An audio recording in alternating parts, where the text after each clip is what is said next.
Assalamualaikum warahmatullahi wabarakatuh. Salam kemanusiaan. Perkenalkan, saya Sakinah Hasbi. Izinkan saya untuk mengajak kita semua untuk mendiskusikan materi kepalang-merahan yang berjudul Perhimpunan Palang Merah Indonesia. Untuk bahasan yang pertama, saya akan membahas tentang sejarah berdirinya Palang Merah di Indonesia. Jadi teman-teman semua, berdirinya Palang Merah di Indonesia sebenarnya sudah dimulai sejak masa sebelum Perang Dunia Kedua.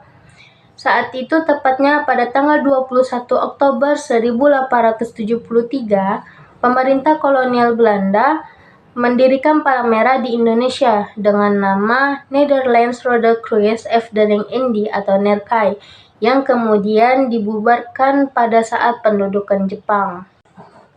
Perjuangan untuk mendirikan Palang Merah Indonesia sendiri diawali sekitar tahun 1932. Kegiatan tersebut dipelopori oleh Dr. R.C. Senduk dan Dr. Bahdir Johan. Rencana tersebut mendapat dukungan luas terutama dari kalangan terpelajar Indonesia. Mereka berusaha keras membawa rancangan tersebut ke dalam sidang konferensi NERKAI pada tahun 1940, walaupun akhirnya ditolak mentah-mentah. Terpaksa rancangan itu disimpan untuk menunggu kesempatan yang tepat. Seperti tak kenal menyerah, saat pendudukan Jepang, mereka kembali mencoba untuk membentuk Badan Palang Merah Nasional. Namun sekali lagi, upaya itu mendapat halangan dari pemerintahan tentara Jepang sehingga untuk kedua kalinya rancangan itu harus kembali disimpan. 17 hari setelah proklamasi kemerdekaan 17 Agustus 1945, yaitu pada tanggal 3 September 1945, Presiden Soekarno mengeluarkan perintah untuk membentuk satu Badan Palang Merah Nasional.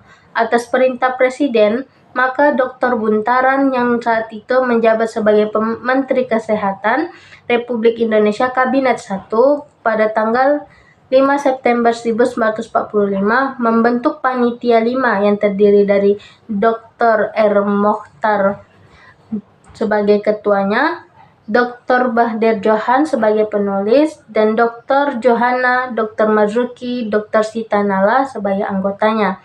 Akhirnya Perhimpunan Palang Merah Indonesia berhasil dibentuk pada 17 September 1945 dan merintis kegiatannya melalui bantuan korban Perang Revolusi Kemerdekaan Republik Indonesia dan pengembalian tawanan Perang Sekutu maupun Jepang.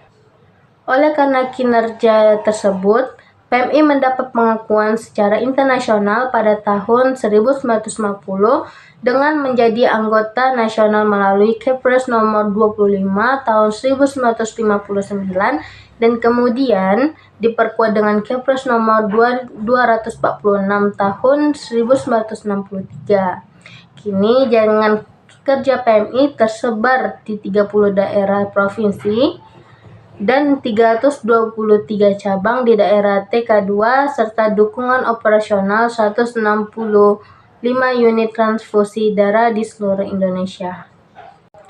Baiklah, selanjutnya kita akan membahas tentang visi dan misi PMI. Yang pertama, visi PMI.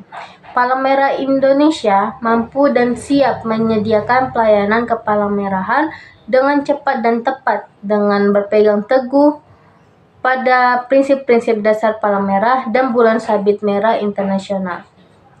Untuk misi PMI, yang pertama itu ada menyebarluaskan dan mendorong aplikasi secara konsisten prinsip-prinsip dasar Gerakan Palang Merah dan Bulan Sabit Merah Internasional. Yang kedua, melaksanakan kesiapsiagaan di dalam penanggulangan bencana dan konflik yang berbasis pada masyarakat. Yang ketiga, memberikan bantuan dalam bidang kesehatan yang berbasis masyarakat. Yang keempat, pengelolaan transfusi darah secara profesional.